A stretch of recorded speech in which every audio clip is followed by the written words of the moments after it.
신명기 15장 12절로 23절까지 말씀 우리 한 목소리로 합독하겠습니다. 내 동족 히브리 남자나 히브리 여자가 내게 팔렸다 하자.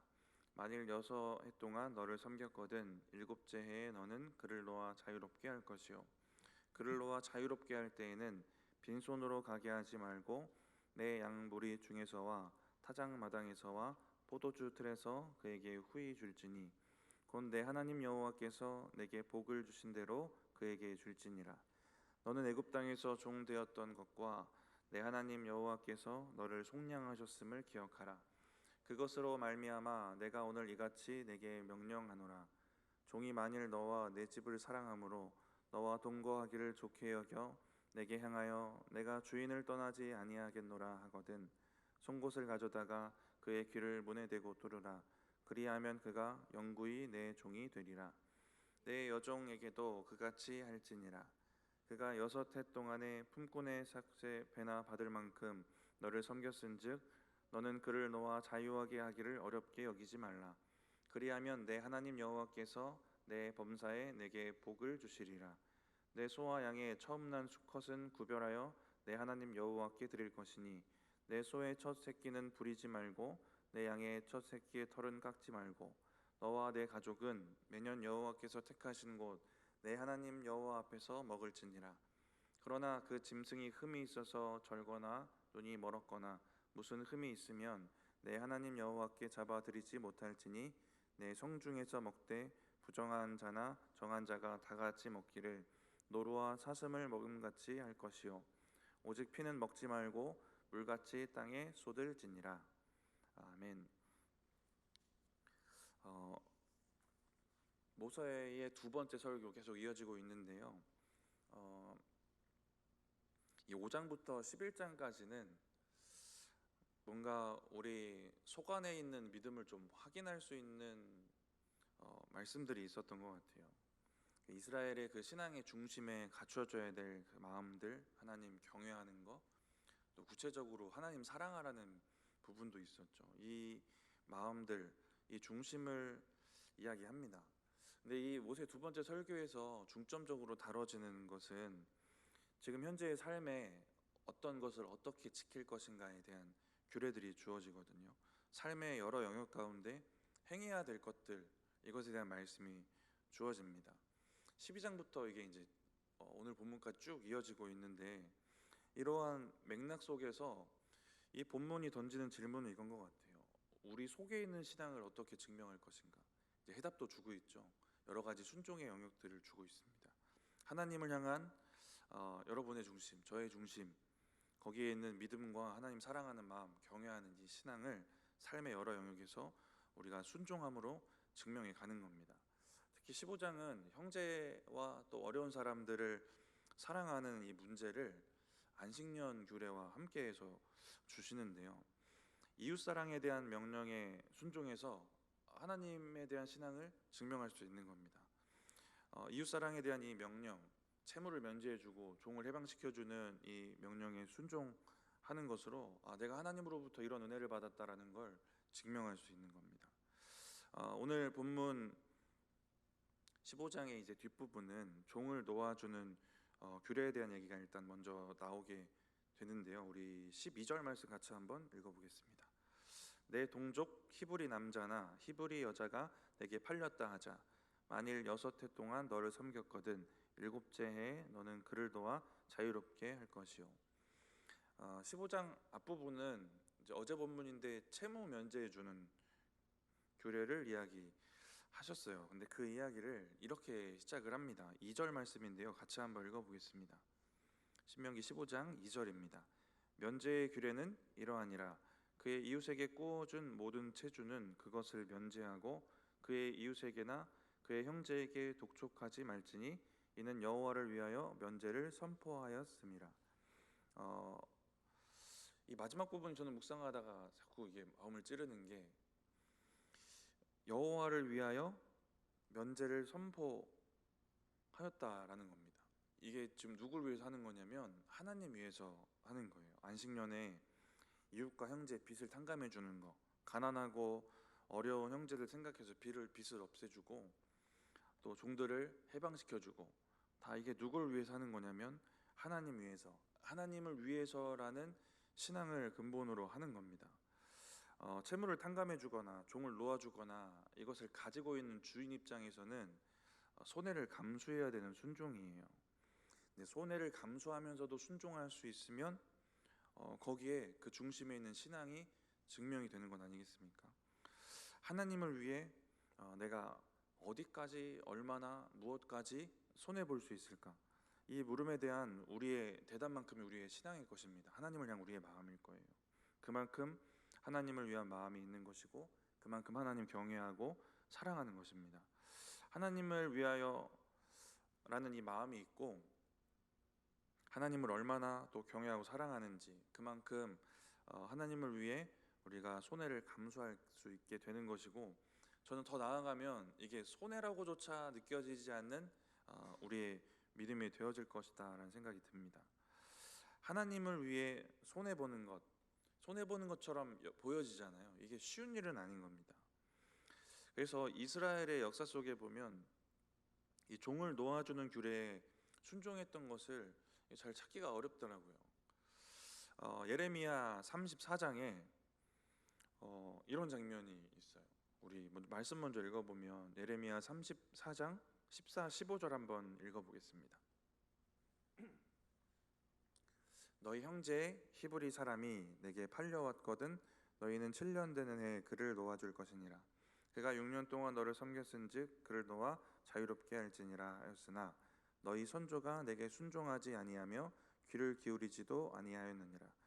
그러나 너희는 이제 돌이켜 내 눈앞에 바른 일을 행하여 각기 이웃에게 자유를 선포하되 내 이름으로 일컬음을 받는 집에서 내 앞에서 계약을 맺었거늘. 14절 보니까 너희 선조가 이 종을 해방하는 규례에 순종을 안 했다고 해요. 순종이 쉬운 영역은 아니었던 것 같습니다. 귀를 기울이지도 않았다는 얘기를 합니다. 근데 15절에 어떻게 하냐면 순종을 해요. 근데 예레미야 34장 16절 그 다음 절에 이런 말씀이 이어집니다. 우리 16절 같이 한번 읽어보겠습니다.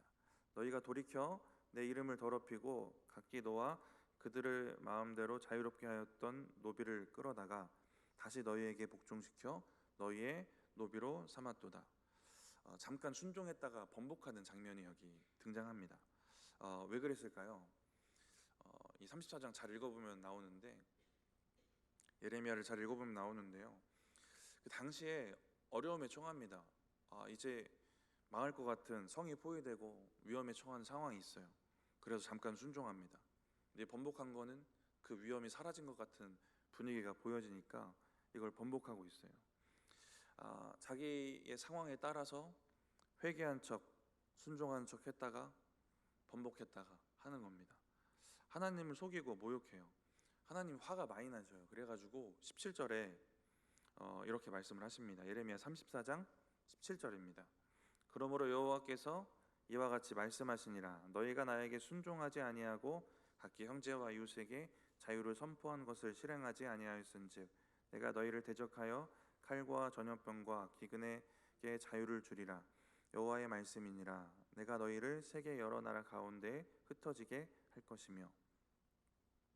칼과 전염병, 기근에게 자유를 주신대요. 그게 자유롭게 일어나도록 하신다는 겁니다. 그리고 뒤에 이어지는 말씀도 계속해서 끔찍한 심판 얘기를 계속하세요. 하나님이 화나실 만하죠. 화나실 만한데 하나님이 이렇게까지 분노하시는 데는 이 규례에 하나님이 품으신 마음과 의미가 크다는 것도 우리가 알 수 있습니다. 단순히 어려운 이웃에 채무 탕감해 주는 것, 어려운 상황 가운데 종이 되었던 사람을 놓아주는 것, 누군가를 돕는 의미보다 그 넘어선 더 깊은 의미가 있는 겁니다. 첫 번째 의미를 찾아보면 하나님은 이 제도에 이스라엘 그 민족성, 정체성, 성민이라는 그 구별됨과 명예가 잘 보존되어지기를 원하시는 마음을 좀 볼 수 있어요. 15장에 보시면 채무 면제와 종의 해방에 대한 이 규례를 주실 때 빚쟁이, 노예 뭐 이런 거 아니고 형제, 동포, 동족, 이웃 이렇게 말합니다. 다 같은 하나님의 백성이다라는 것을 계속 이야기를 하세요. 두 번째 의미가 중요한데요. 구원의 은혜에 대한 이제 응답인 것인데요. 이것들이 오늘 본문의 이 규례 내용을 보시면 이 규례의 내용 그리고 이것에 순종해야 되는 근거를 말씀하실 때 그 신학적 배경이 있는데 출애굽 사건입니다. 우리 15절 말씀 같이 한번 읽어보겠습니다. 오늘 신명기 15장 15절 말씀입니다. 너는 애굽 땅에서 종 되었던 것과 내 하나님 여호와께서 너를 속량하셨음을 기억하라. 그것으로 말미암아 내가 오늘 이같이 내게 명령하노라. 이 안식년에 행해지는 이 규례들의 중요한 목적 중에 하나, 하나님의 구원의 은혜를 기억하는 겁니다. 그래서 출애굽 사건, 애굽의 종에서 속량받은 은혜를 근거로 얘기해요. 그러니까 너희에게 이런 명령을 주는 것이다라는 얘기를 하십니다. 저와 여러분도 영적 이스라엘이고 하나님의 백성입니다.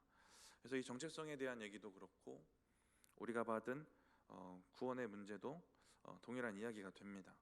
오늘 말씀은 어려운 이웃, 도움이 필요한 형제들에게 단순히 선행을 행해라, 우리 착한 마음 품고 선행을 행해라라는 수준의 말씀이 아니라 저와 여러분이 하나님으로부터 받은 정체성이 있습니다. 구원받아서 얻게 된 그러한 구별됨이 있고 정체성이 있어요. 그 구원이 일어나기까지 그 문설주에 피 발랐던 것처럼 우리 예수 그리스도의 피가 있습니다. 이 은혜가 이 순종의 바탕과 배경에 있게 되는 거예요. 단순한 선행에 대한 순종이 아니라 저와 여러분이 받은 구원의 은혜, 예수님의 그 피의 은혜, 보혈의 은혜를 근거로 지켜야 되는 순종입니다. 저는 예레미야 34장을 같이 좀 보면서 이스라엘이 잠시 마음을 이제 돌이켰을 때 하나님은 의미를 크게 두셨을 것 같아요. 출애굽 구원, 이 성민 이스라엘의 신앙이 회복되는 그림들, 이것이 종을 놓아주는 순종으로 증명이 되어지는 것을 보셨던 것 같습니다. 근데 이것이 반복되어지니까 화가 나셨을 것이고 모욕감도 느끼셨을 것 같아요. 종을 놓아주는 것뿐만 아니라 이 적용점을 우리가 좀 넓혀보면 이웃을 향한 모든 순종의 근본에 비슷한 은혜가, 이 동일한 은혜가 근본이 되어야 될 것 같습니다. 하나님으로부터 받은 그 은혜를 근거로 순종해 가는 겁니다. 순종으로 하나님을 향한 우리의 신앙을 증명해야 되는데요. 근데 그 순종의 배경에 우리가 어떤 신앙의 고백을 담고 있어야 되는지를 우리가 이 본문을 통해 좀 생각해 볼 수 있는 겁니다. 거기에 여러분이 받은 구원의 은혜, 예수님의 그 십자가 보혈의 은혜, 그래서 그렇게 얻게 된 하나님의 백성이라는 정체성, 이 고백과 이 은혜에 대한 그 신앙 고백이 담기는 겁니다.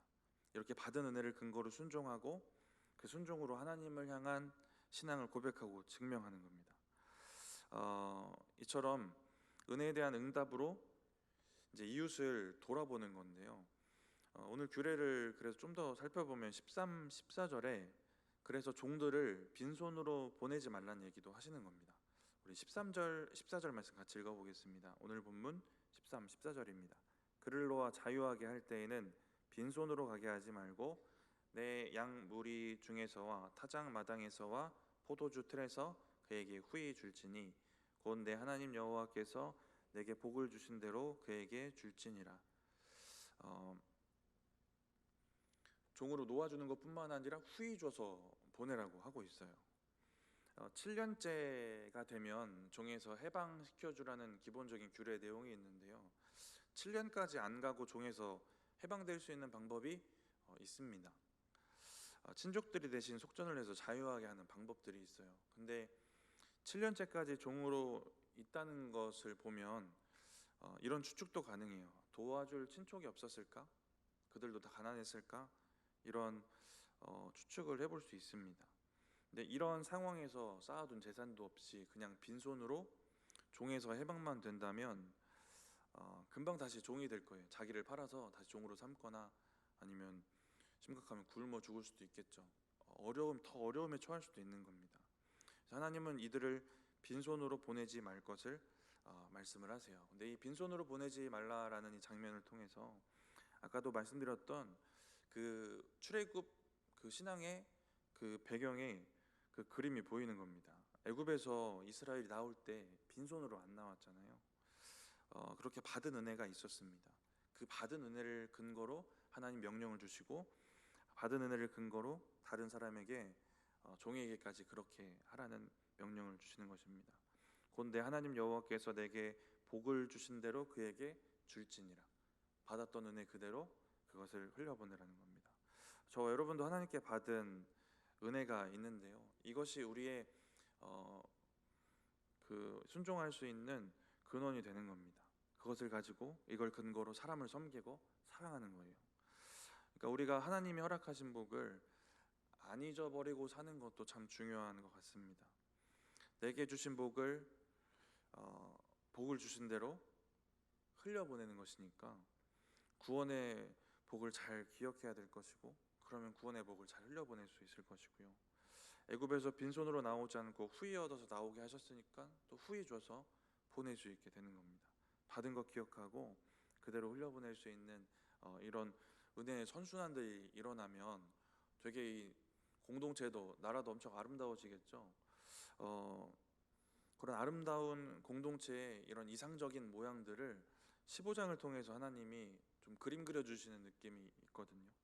근데 이스라엘이 여기에 잘 순종해 가지 못했던 모양들이 있었던 것 같습니다. 받은 걸 잘 기억하시는 은혜가 있기를 바라고요. 기본적으로는 구원의 은혜 기억할 수 있을 것이고, 각자에게 허락하신 받은 복을 잘 세워보시기 바랍니다. 그것들이 잘 흘러가고 순환되고 있는지 잘 돌아보셨으면 좋겠습니다. 하나님이 내게 복을 주신 대로 그에게 줄지니라. 이러한 삶의 증거들, 이런 모습들이 잘 순종으로 드러나고 있는지 돌아보시기 바랍니다. 왜 노예를 놓아주고 채무를 면제해야 될까? 왜 연약한 자들 생각하고 돌아봐야 될까? 돕고 섬겨야 될까? 하나님 우리에게 베푸신 구원 때문이다라는 걸 꼭 기억하셨으면 좋겠고요.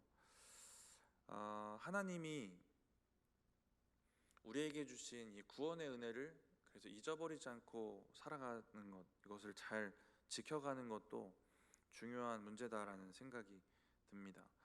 이스라엘은 원래 종이 되면 안 되는 것이고 하나님의 성민이니까요. 그 하나님의 종이니까. 그래서 어쩔 수 없이 종이 되는 상황들이 생기겠지만 아니면 가난해서 부모가 팔거나 자기 스스로 팔거나 했다고 그래요. 그리고 범죄로 인해서 종이 된 경우도 있었고. 근데 영원한 종이 되지는 말라는 규례를 주시는 겁니다. 저와 여러분도 영원한 자유를 얻었어요. 죄라는 죄의 종에 매여 있다가 영원한 자유로의 부르심 받았습니다. 영원한 자유가 있어요. 다시 그 죄의 멍에를 짊어지고 이 구원의 은혜를 잃어버리고 다시 죄의 종이 되려는 모양으로 살아가고 있지 않은가, 이 부분을 잘 기억하고 돌아보아서 이 구원의 은혜를 잘 유지하면 오늘 허락하신 이 순종의 말씀에 우리가 더 적극적으로 순종하며 살아갈 수 있을 것 같습니다. 제가 이 본문을 좀 보면서, 이 본문이 저는 생각보다 어려웠고 그래서 좀 생각하는 부분들이 막 파고파게 파괴되는데, 첫 번째 좀 파봤던 건 뭐냐면 이런 생각을 좀 해봤어요. 돈을 빌려주고 빚을 지는 구조, 노예를 삼고 노예를 부리는 구조, 이 구조 자체를 하나님이 원하시는 구조일까? 라는 생각을 해봤습니다. 성경에 이렇게 나와 있으니까 뭐 하나님 원하시는 건가? 노예제도라는 걸 그냥 우리가 알고 있는 개념에서 생각해 보면 인간의 인격, 존엄성, 가치를 다 떨어뜨리는 그런 제도잖아요.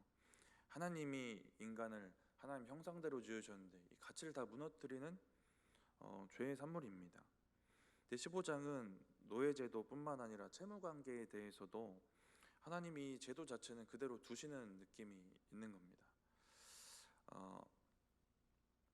한 신학자가 이렇게 얘기를 해요. 하나님께서 범죄한 인간의 가치체계와 사회를 점진적으로 개혁하시려는 당신의 계획에 따라서 이 제도를 이스라엘 내에서 일시적으로 허락하셨다라고 합니다.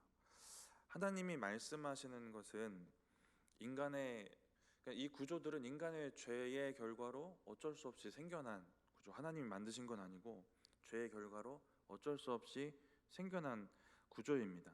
그래서 그나마 이 구조 안에서 이상적으로 회복하시고 또 이상적인 사회를 만들어 갈 수 있는 방법을 허락하시는 것 같아요. 죄의 결과로 사람이 만든 구조, 빚진 사람이 생기고 노예가 생기고, 빚이 왜 생겼냐면 가난하니까 생깁니다. 돈이 없으니까 생겨요. 아니면 상대방에게 죄 지을 때도 또 노예가 되기도 합니다. 이런 일이 왜 일어나냐면 구원을 잃어버려서 일어난 거잖아요. 에덴 동산 사라져서 결핍이 없고 부족도 없었던 에덴을 잃어버려서 빚도 지고 가난하기도 하고 노예도 되고 그렇게 되는 겁니다. 하나님이 만드신 제도는 아니고 죄의 결과물인데, 그래서 15장 말씀을 통해서 저는 생각해 보게 된 것은 이것을 일시적으로 허락을 하시되 그 일시적으로 허락하신 이 구조 안에서도 그래도 아름답게 하나님의 나라의 모양, 그 모양을 가진 공동체를 이룰 수 있도록 이 선한 그림을 제시하는 느낌이 들었어요. 그래서 하나님이 허용하시는 노예제도 15장에 나오는 이 내용들을 보면 인간의 가치가 상당히 존중되는 모양이 보입니다. 우리가 알고 있는 노예제도의 개념이랑 너무 다른 노예제도의 모양이 보여요. 15장의 내용만으로 봐도 그 당시나 지금 생각해도 상상할 수 없을 정도로 파격적인 제도입니다. 6년을 일하고 7년째 자유를 얻는다. 그 당시 이방 나라들의 노예들은 평생 노예인 겁니다. 한 번 노예면. 세상에서 노예가 일해서 얻은 소득은 다 주인 거예요. 너무 당연한 개념인데 하나님의 법은 6년간 일하면 그가 졌던 빚도 사라지고 거기에 후히 줘서 보내라. 이런 얘기를 하고 있습니다. 물질을 후하게 얻어서 나와요. 예전에 제가 아는 사람이 3개월간 지방에 기숙사가 있는 공장에 내려가서 돈을 벌었거든요. 종잣돈 마련해서 뭐 하려고, 뭐 이런 거랑 비슷한 느낌 아닙니까? 뭔가 종이라고 하기에는 뭔가 이런 자기 존엄성들, 가치들이 잘 존중되는 모양도 보여집니다. 그래서 16, 17절에 세상의 노예 제도에서는 상상도 할 수 없는 일이 일어나는 거예요. 우리 16, 17절 같이 한번 읽어보겠습니다. 종이 만일 너와 내 집을 사랑함으로 너와 동거하기를 좋게 여겨 내게 향하여 내가 주인을 떠나지 아니하겠노라 하거든 송곳을 가져다가 그의 귀를 문에 대고 뚫으라. 그리하면 그가 영구히 내 종이 되리라. 내 여종에게도 그같이 할지니라. 노예가 종을 떠나지 않겠다는 이런 일이 벌어지는 겁니다. 하나님이 그려놓은 이상적인 노예 제도에 이스라엘이 순종하면 이런 일들이 일반적으로 일어날 수도 있겠다라는 추측 가운데 이런 말씀이 주어지는 거 아니겠습니까? 노예가 다시 노예가 된다는 거예요. 주인 곁에 계속 있고 싶어진다는 겁니다. 그만큼 세상의 노예 제도랑은 좀 그림이 다른 그림이 그려지고 있는 겁니다. 예전에 1억을 주면 군대를 다시 가겠습니까? 안 가겠습니까? 이런 물음이 있었는데 여기에 거의 안 간다고 남자들이 대답을 하시더라고요. 네, 군대 안 가보셔가지고 공감이 잘 안 되시죠? 우리 권사님들은. 네, 저도 안 가가지고 공감이 잘 안 되는데요. 네.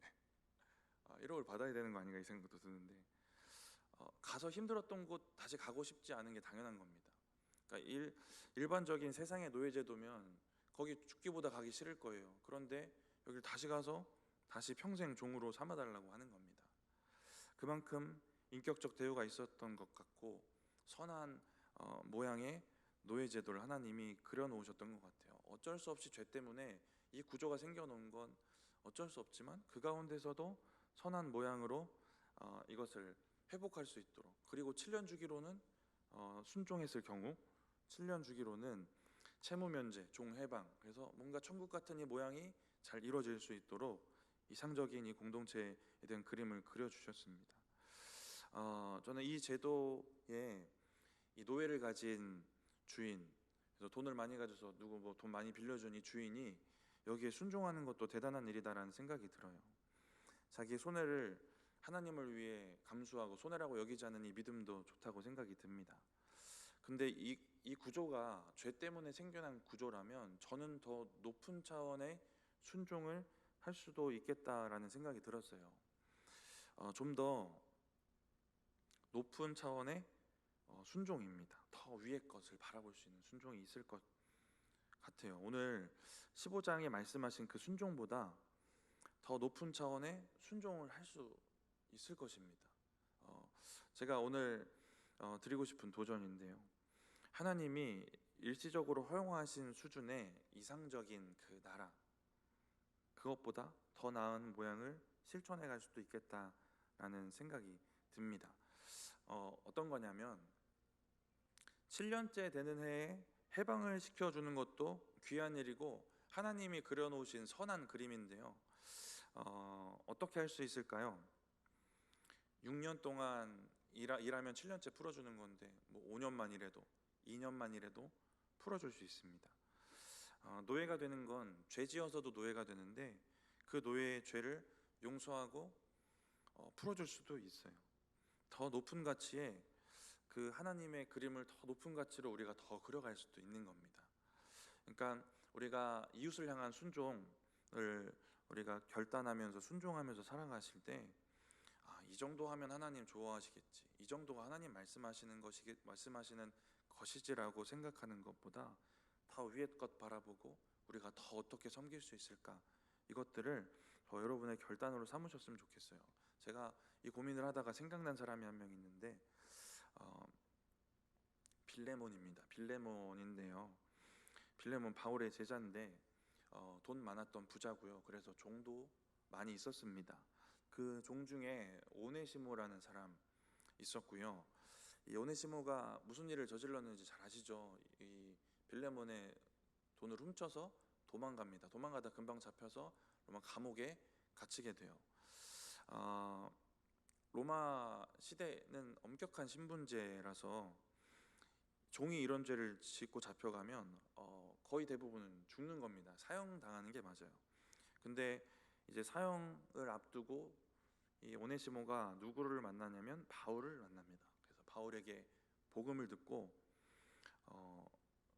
이렇게 바뀌어져요. 변화됩니다. 그래서 바울이 감옥에서 나온 영적 아들이라고 그래요. 근데 그래도 지금 이 상황에서는 오네시모의 지금 현재 상황에서의 운명은 사형당해야 됩니다. 이제 복음을 듣고 구원받고 죽는 거예요. 그냥 죽는 겁니다. 이 상황에서는. 그래서 바울이 빌레몬서를 써서 빌레몬에게 편지를 그래서 쓰는데요. 오네시모를 용서하라고 부탁해요. 그래서 다시 용서하고 노예를 삼아라가 아니라 더 나아가서 그 위의 것을 또 얘기를 합니다. 형제로 삼으라고 그래요. 그 빌레몬은 이 부탁을 듣습니다. 그래서 오네시모는 용서를 얻고 믿음의 형제가 됩니다. 죽을 운명이었던 죄 지은 종을 용서하고 형제로 받아들여서 그 한 인생의 육신도 살렸는데 영도 살리고 그렇게 죽을 운명이었던 종이 변화된 삶을 살아가도록 합니다. 더 높은 가치의 순종이 이에게 있었던 겁니다. 그래서 골로새서 4장 9절에 오네시모가 이런 삶을 살게 됩니다. 골로새서 4장 9절 말씀 같이 한번 읽어보겠습니다. 골로새서 4장 9절입니다. 제가 읽겠습니다. 신실하고 사랑을 받는 형제 오네시모를 함께 보내노니 그는 너희에게서 온 사람이라. 그들이 여기를 다 너희에게 알려주리라. 신실하고 사랑받는 믿음의 형제가 됩니다. 오늘 본문 보면 종을 자유케 하고 물질 주어서 보내는 정도, 이게 하나님이 그려놓으신 선한 모양의 그림이에요. 이것도 귀한 순종 맞는데요. 이것보다 더 높은 순종 우리가 할 수 있다는 겁니다. 더 나아가서 그 종의 그 영혼의 유익을 생각하고 그 영혼이 은혜를 얻고 그 영혼을 형제로 삼고 그 영혼이 구원받고 그렇게 육적인 삶을 넘어서 영적인 삶에도 그 영혼이 살아날 수 있도록 더 높은 순종을 우리가 할 수 있다는 겁니다. 바울과 빌레몬처럼 죄도 용서하고 형제로 받아들이고 복음도 전하고 구원도 얻게 하는 거예요. 저와 여러분이 이 땅에서 이루어갈 할 순종의 영역 중에 형제와 이웃 사랑하는 것, 우리 15장을 통해서 이걸 중점적으로 생각하게 됩니다. 특히 어렵고 낮은 위치에 거하는 자들, 이들을 기억하고 섬기는 영역이 분명히 우리에게 주어질 거예요. 근데 이것이 그저 그들의 육적인 거 도와주는 것, 그래서 후이 줘서 보내는 것, 그 수준에 머무는 게 아니라 그 영혼 바라보고 그 영혼이 살고 믿음의 형제가 되어질 수 있도록, 그들이 구원받을 수 있도록 그들이 살아날 수 있도록 돕는 것까지, 더 위의 것을 바라보는 순종의 영역까지 결단하시면 좋겠다는 겁니다. 육적인 종에서 해방되는 건 넘어서 죄의 종에서 해방되도록 돕는 거예요. 이와 같은 순종이 저와 여러분의 인생에 있기를 축복합니다. 종을 해방해야 되는 가장 중요한 이유, 아까 앞서 나눴어요. 우리 구원의 은혜, 우리에게 주신 은혜가 있어서 그렇습니다. 18절 말씀 보면 또 하나의 이유가 등장합니다. 우리 18절 말씀 같이 읽어보겠습니다. 오늘 본문 18절입니다.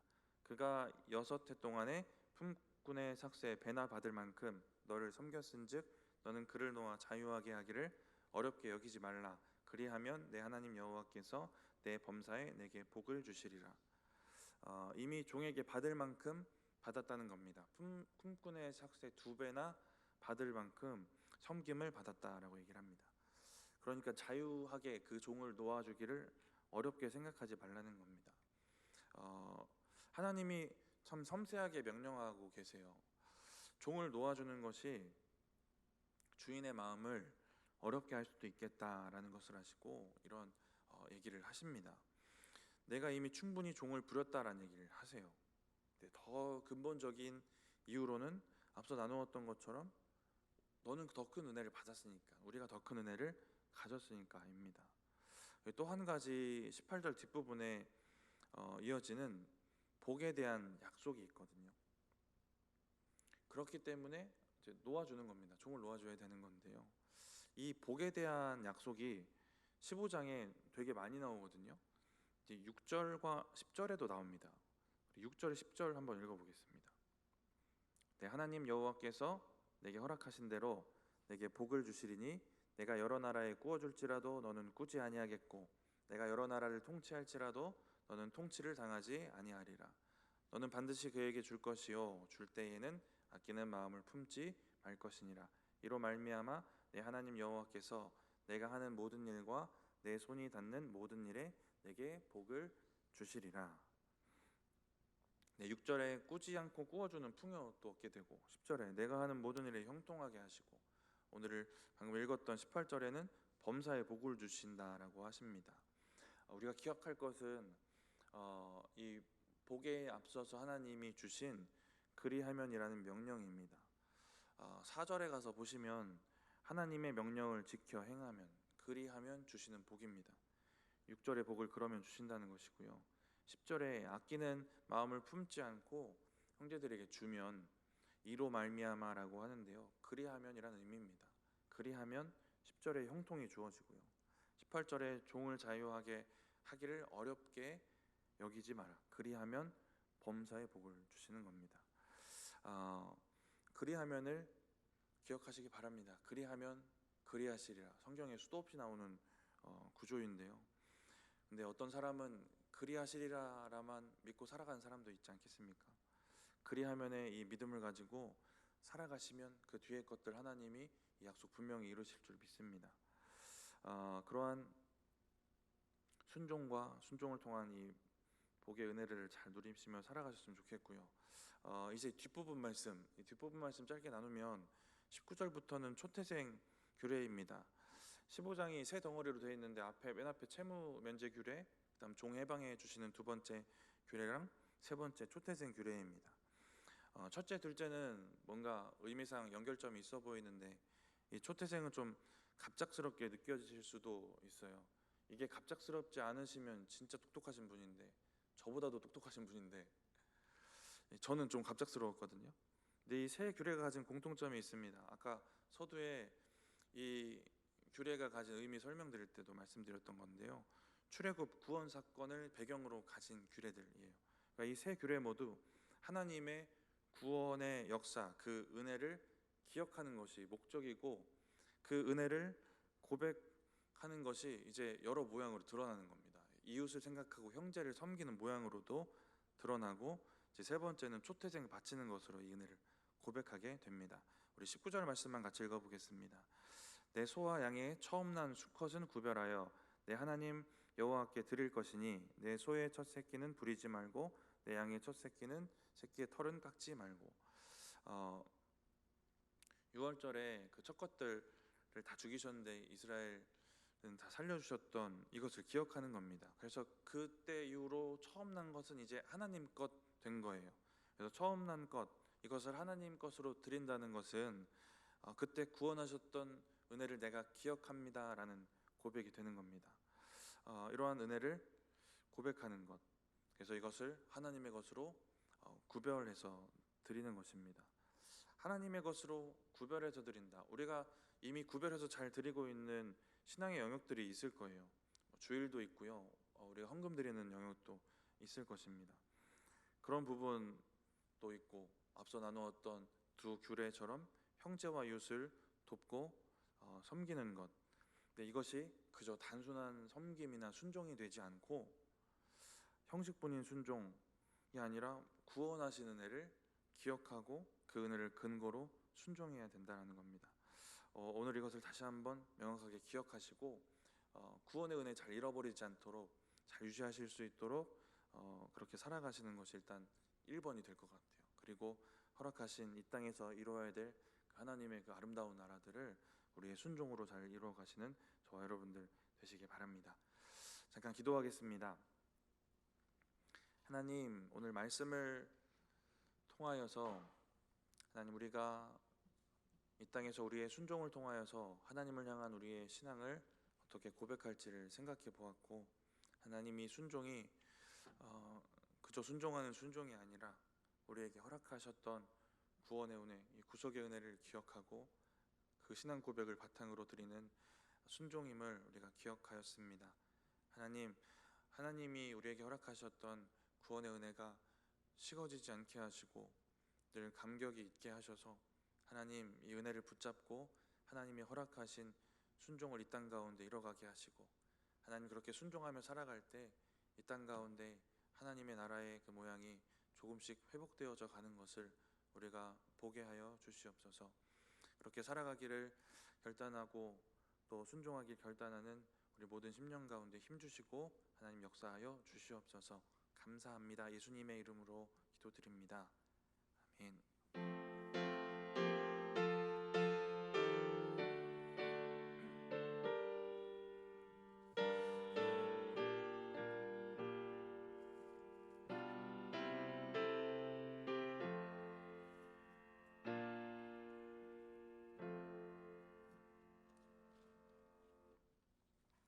찬송가 50장 찬양하시겠습니다.